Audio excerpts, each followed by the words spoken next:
போர் நிறுத்த விவகாரத்துக்கு மத்தியில் மொஜ்தபா கமனியிடம் இருந்து ஒரு எச்சரிக்கை. ஹோர்மூஸ் விவகாரம் தற்போது அமைதி நிலையை பெற்றுள்ள பின்னணியில் ஈரான் உச்சத்தலைவரிடம் இருந்து வெளிவந்ததான செய்தி புதிய அச்சத்தை தூண்டியுள்ளது.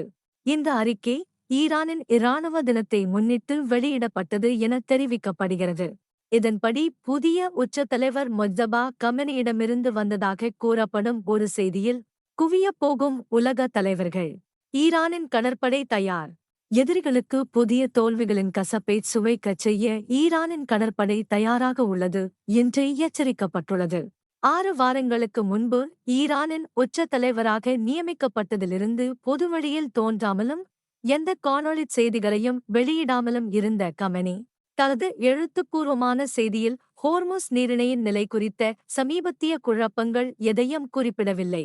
எனினும் தனக்குச் சொந்தமான நிலப்பரப்பு, நீர்நிலைகள் மற்றும் கொடியை துணிச்சலுடன் பாதுகாத்ததற்காக ஈரான் இராணுவத்தை குறித்த அறிக்கை பாராட்டியுள்ளது. இந்த ஆண்டு ஈரானின் இராணுவ தினம்.